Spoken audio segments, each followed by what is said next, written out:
مساء الخير. رايحين نحكي اليوم في موضوع كيفاش نتعلموا اللغة الإنجليزية عن طريق الصحافة والإعلام، وعلاش اللغة الإنجليزية مهمة بالنسبة للصحفيين. Welcome back to Nespeakiw, everyone. My name is Javier, and I'm a current student at Columbia University. I'm an intern at Education USA Algeria, working to help Algerian students learn about opportunities to study in the United States and helping them find scholarships. To learn more about Education USA, book a private, free advising appointment by clicking the first link in the video description below.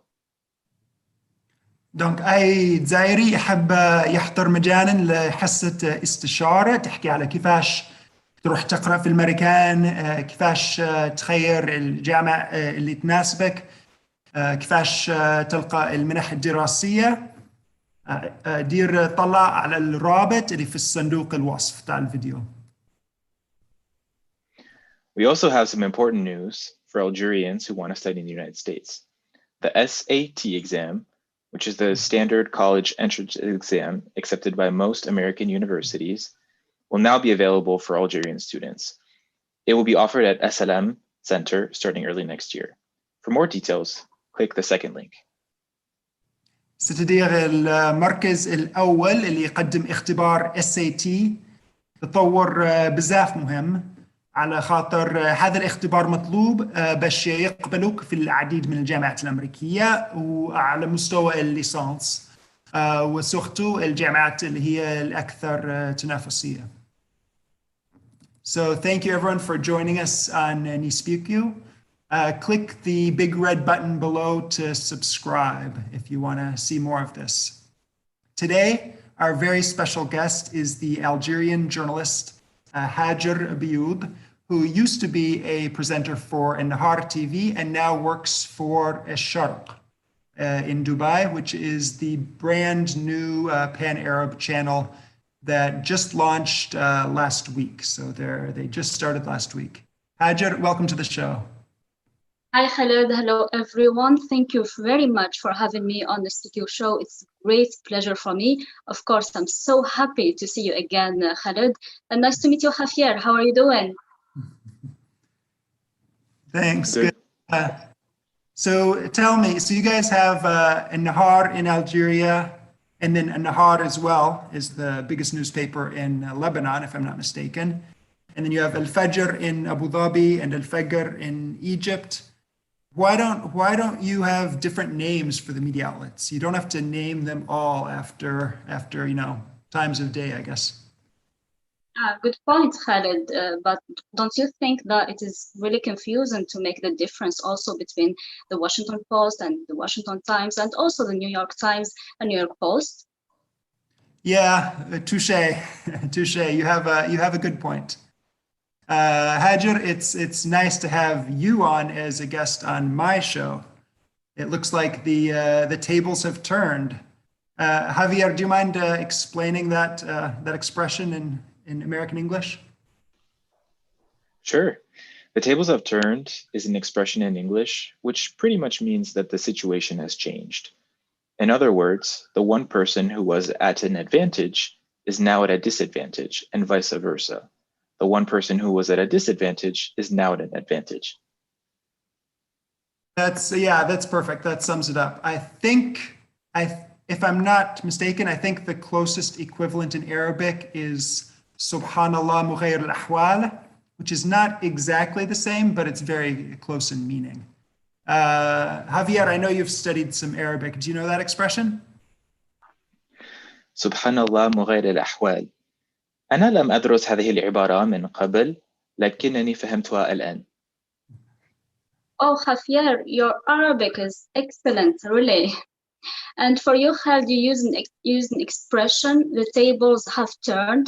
Do you mean by that last year when we first met, you were the guest and I was the host? That's it?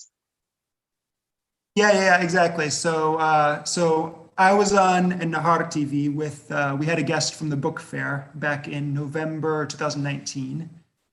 And you were hosting both myself and our science fiction author, Daniel Wilson. Some of you guys may remember him.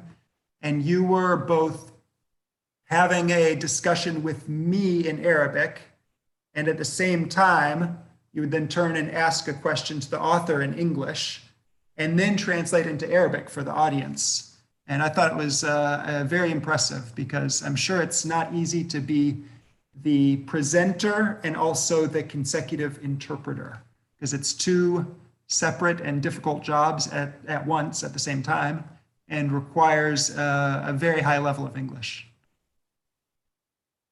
In fact, Khaled, it's really challenging. I don't do that like you mean every day, but also thanks to Daniel, if you remember, he didn't talk fast. And another point, he didn't use technical terminology related to science fiction.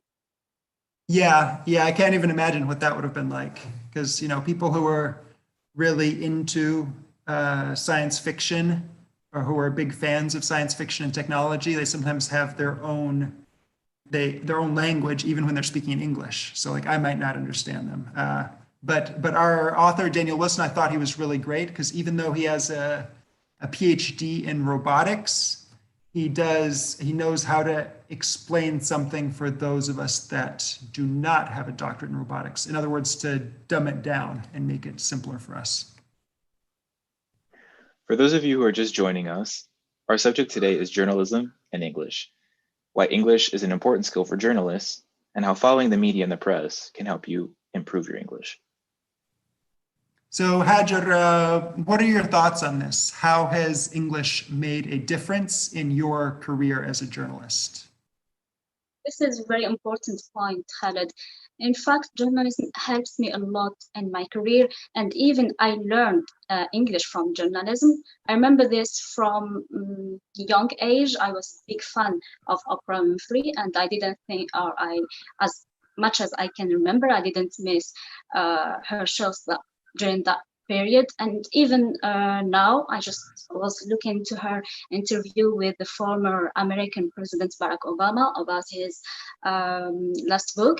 And for English right now, for me, maybe I can say frankly, it's one criterion for me being here. It's a key to success for many journalists. So, and even when I was in Algeria, I remember it helped me a lot in covering events, international events. I can talk about the OPEC summit and in Algiers, and also the visit of the German Chancellor Angela Merkel, and also conducting amazing interviews with great people. You already mentioned the author Daniel Wilson, also the British American writer Taisi Lassi. So you can see how lucky I am. Mm-hmm.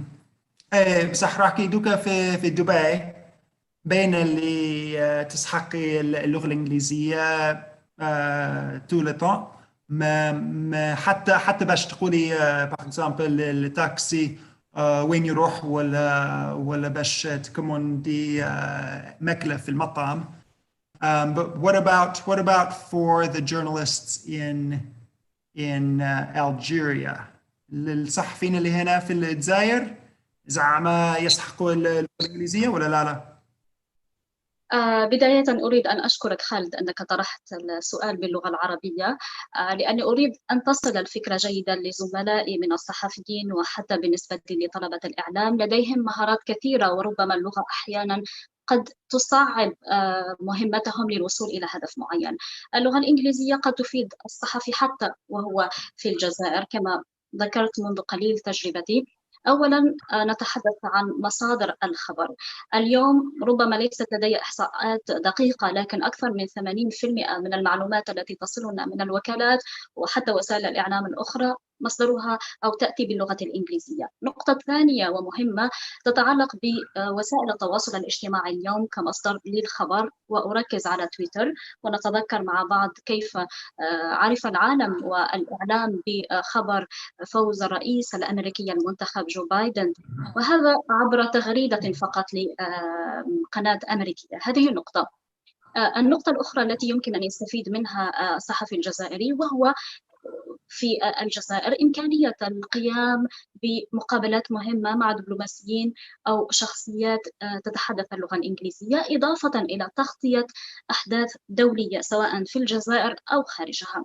وآخر نقطة خالد أضيفها وخافير كذلك ومن يتابعنا من الصحفيين والمهتمين بهذا المجال هي النقطة المتعلقة بطريقة التفكير، لأن اللغة ليست في جانبها اللساني فقط أو الجانب اللغوي في التواصل، لكنها كذلك تعلمنا أحيانا عندما نقرأ بلغة أجنبية أخرى تعلمنا طريقة تفكير مغايرة. من تجربتي أنا قراءة بعض الصحف والمجلات وحتى متابعة بعض القنوات التي لديها خبرة كبيرة في مجال الإعلام ستعطيني أفكار كثيرة في طريقة معالجتي لبعض المواضيع. وهل لك من نصائح للصحفيين الجزائريين لتطوير أو تعلم اللغة الإنجليزية؟ بالطبع خافير، أعتقد أن لديك كذلك الكثير من النصائح حول هذا الموضوع، وربما تشاطرني في بعض هذه النقاط، فقد مررت بتجربة لتعلم 4 لغات ما شاء الله، يعني العربية والفرنسية إضافة إلى الإسبانية هكذا إن لم أخطئ، والإنجليزية كلغتك الأم. على كل نصيحتي لهم ومن تجربتي الخاصة هو عدم التسرع لتعلم اللغة. كان لدي كثير من الزملاء الذين يبدأون الدراسة في أخذ دروس لكنهم يتوقفون سريعا لأنهم لا يرون نتائج، والنتائج لا تراها في شهر أو شهرين، نحن نتحدث عن سنة وسنتين وأكثر. أنا شخصيا ما زلت أتعلم إلى يومنا هذا. هذه النقطة الأولى، أنه لا تربط تعلمك بفترة معينة وترغب في تعلم الكثير في وقت قصير. النقطة الثانية هي أن لا نربط كذلك تعلم اللغة بسن أو مرحلة عمرية معينة، يمكن أن نتعلم مدى الحياة. وأخيرا ربما البعض من الجزائريين قد يخاف، وهذه لدينا ربما يخاف من الخطأ، لكن الخطأ يجب أن نتعامل معه كجزء من تعلم اللغة. هذه هي. وأنا تاني حبيت برك نزيد نقول لكم باللي وزارة الخارجية الأمريكية عندها موارد متاحة سبيسيمون للصحفيين اللي حابين يحسنوا لغتهم الإنجليزية، فتقدروا تشوفوا الرابط الثالث تحت. وتاني أي واحد من الجمهور اللي عنده سؤال يقدر يسقسي في الكومنتير أو في اللايف شات. Another free resource available is the English for Media Literacy course, which is free. And this one resource is great for people who aren't necessarily professional journalists, but who want to improve their ability to read English and understand the news. You can see the 4th link below. Great. So Hadjer, you interviewed when you interviewed us last year. I was really impressed by your skills as a journalist. I mean, not just that you're fluent in English and interpreting and everything, but your actual journalism skills, because it was obvious to me that you had done your homework. By what I mean, you had like studied who the guests were, so that you knew what would be good questions to ask. You had all the background, but I'm sure it must happen sometimes that, you know, you're just overwhelmed with work and you don't have time to prepare for an interview, and now you're about to go live and you like barely even know what the subject is or who the guest is. Does that ever happen to you, and what do you do? Yes, many times, as you see. I mean, we worked a lot, or we had a lot of last-minute guests, or we dealt with breaking news. And as you said, I like to do my homework, but sometimes we have last-minute guests, and this is my piece of advice from personal experience. First thing is you need to stay calm, because if you are going to get nervous, you will ruin everything. Second, you can start by asking a general question and focus on your guest's answers. Then you can come up with great and interesting questions. This is one part. The second part, Khaled, journalists generally, they should be always prepared. No one will forgive us as journalists of not being, or of not knowing what is happening around us. So we should be always prepared for the unexpected.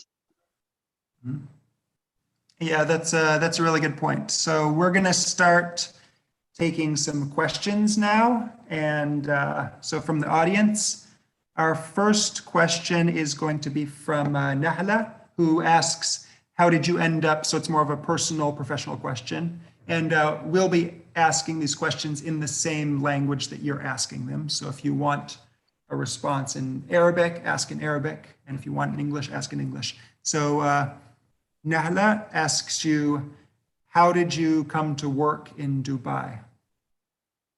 Okay, I think it is a good question, Nahla. Thank you for asking this question. In fact, it was not, I can say it is work of years. I worked on myself a lot.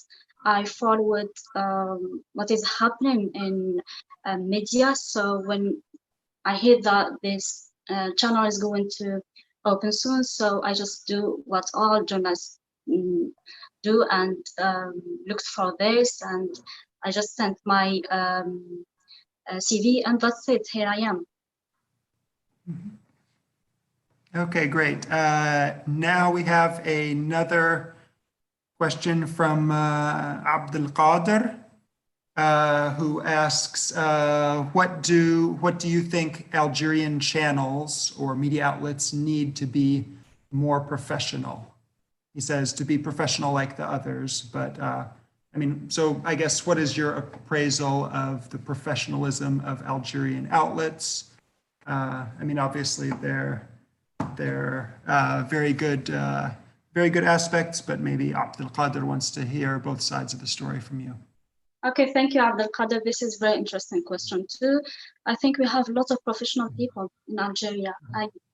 I mean, from my own experience, I have a lot of colleagues with skills in this field. Maybe sometimes we cannot see this, but believe me, we have people there who can do a great job.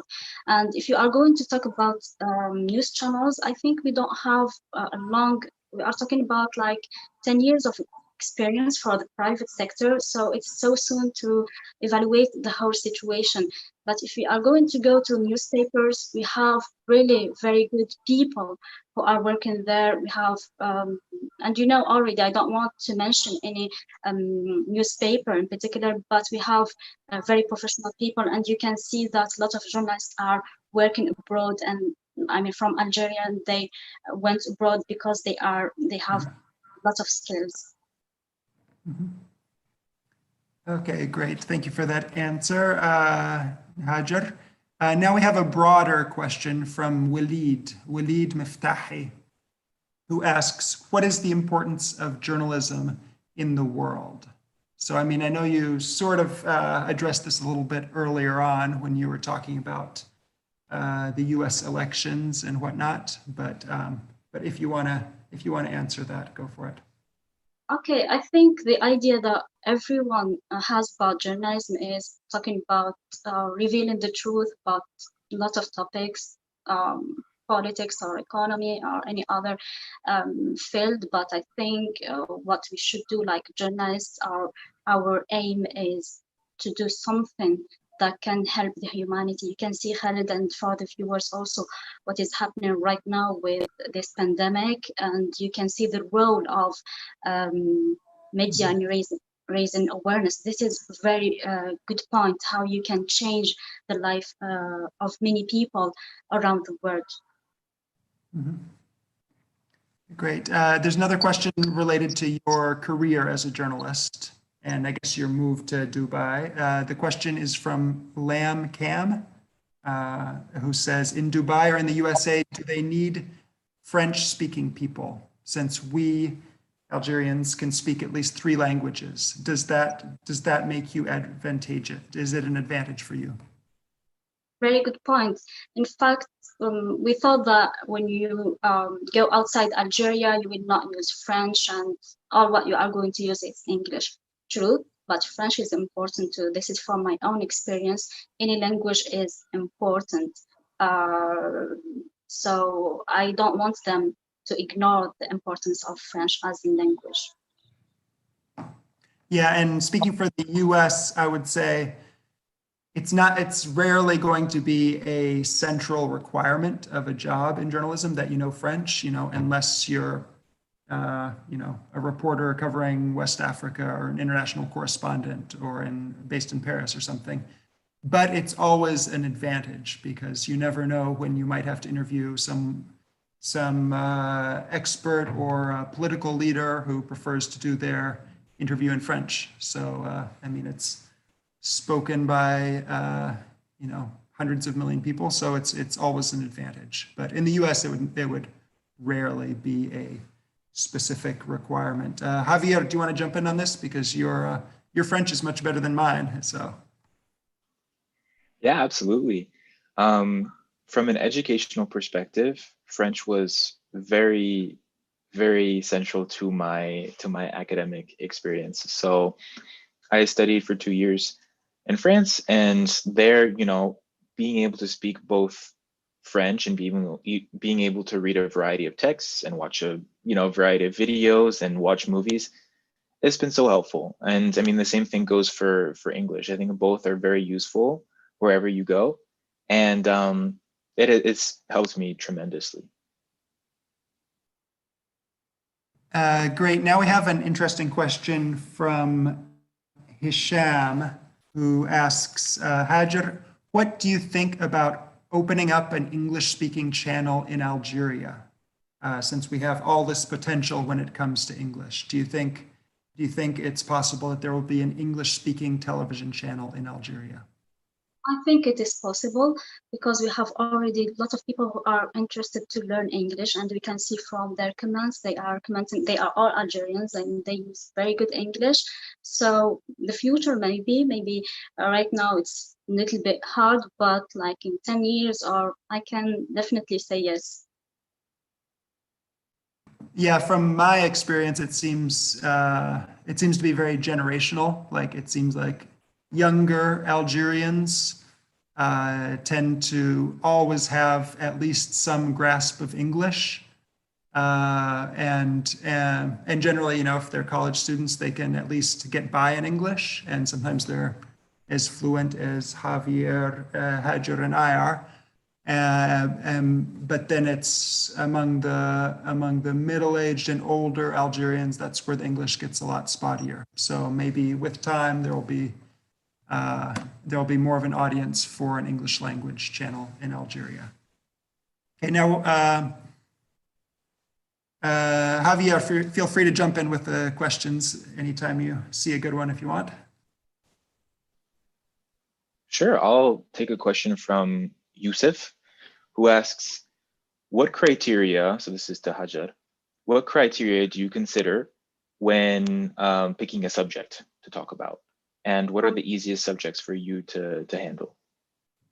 Okay, thank you, Yusuf. Well, for picking a subject, it depends on the events that we have every day.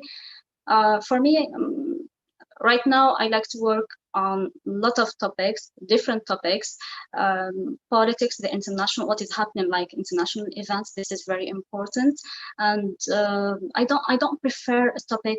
Maybe sometimes I like to work on. It depends on my day.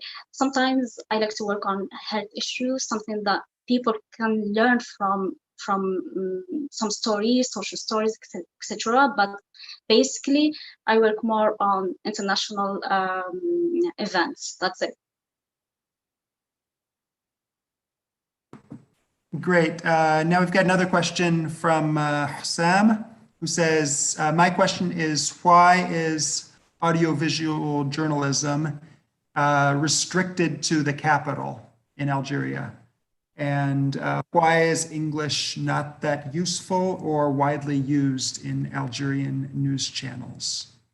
So from your perspective, having worked in Algerian media for a few years. Okay, what he said is very true. This is something that we suffered from. I mean, I'm from Constantine. It's from the east of Algeria, and everything, I mean, news channels, all of them, they are in Algiers. So I worked so hard in order to move to Algiers in order to work in this field. It is true, unfortunately, I don't have an answer for this. Why? Maybe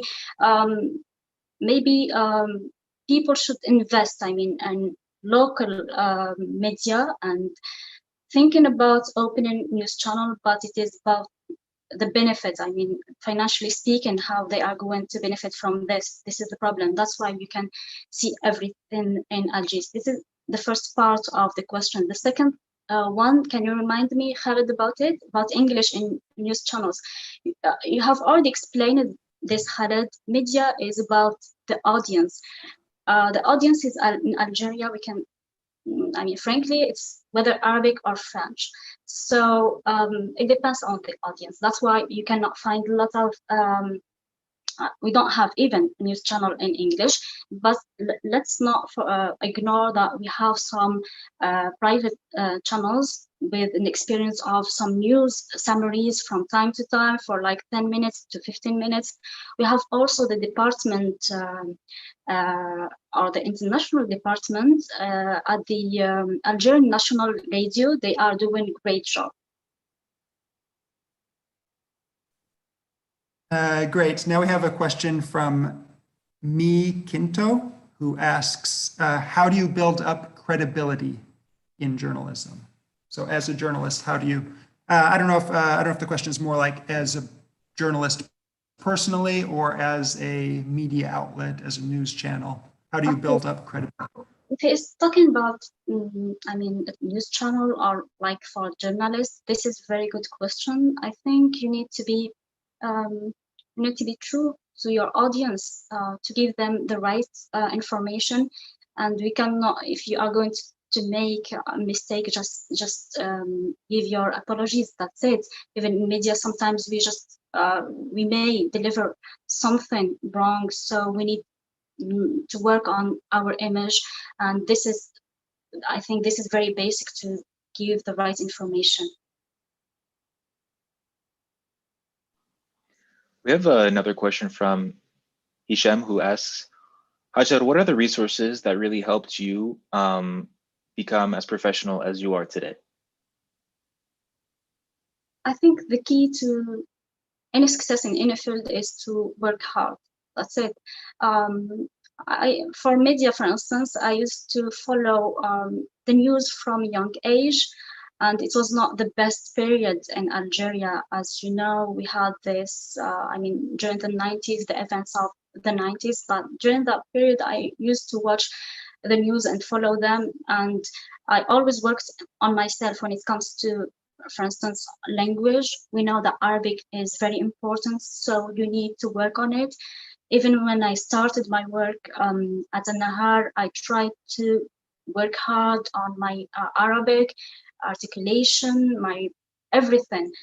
The key is to work hard.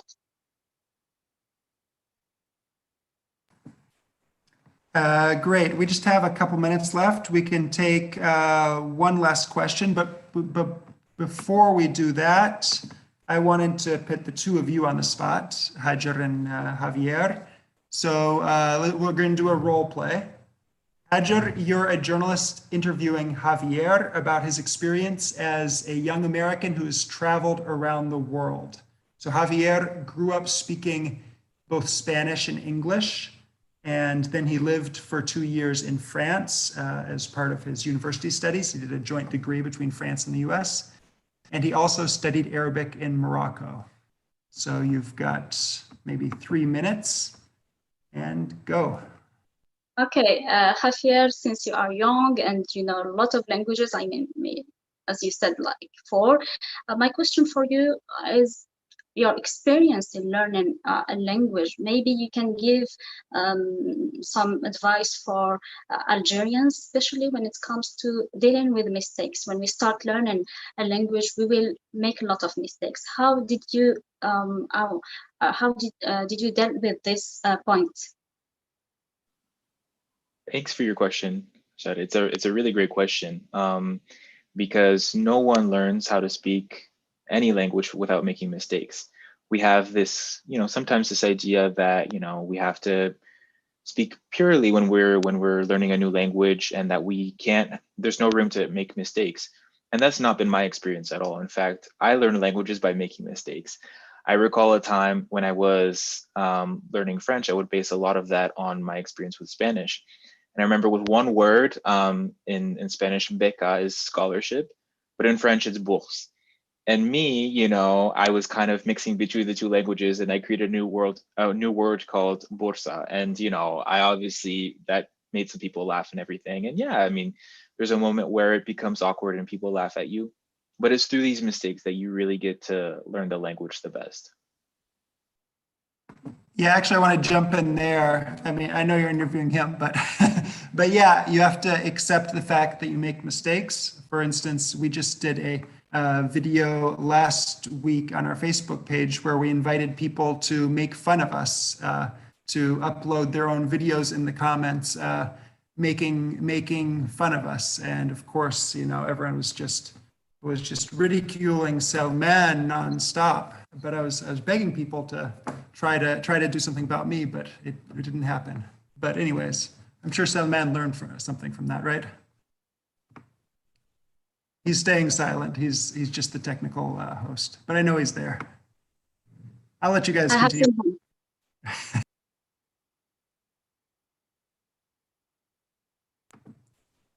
Let's see. So we are about out of time. Let me see if we have one more question. Very last question is from Rayan, who asks, how do you stay motivated to work more and keep working harder and harder every day as a journalist and also as a student, because you're learning English or learning French? So how do you keep doing that? You just need to love what you are doing. That's it. If you love it, you will stay always motivated.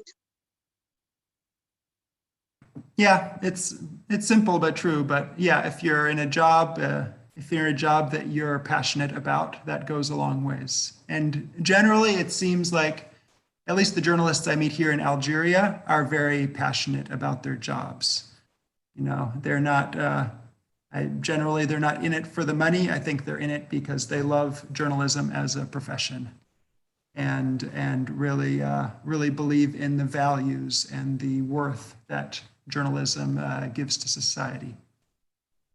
Yes, I totally agree with you.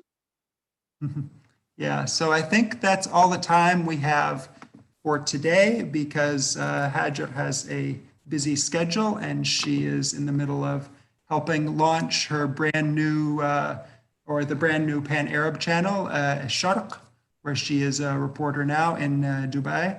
But Hadjer Bioud, thank you so much for joining us today. It's really been a pleasure, and it's good to see you again, even if it's virtually this time.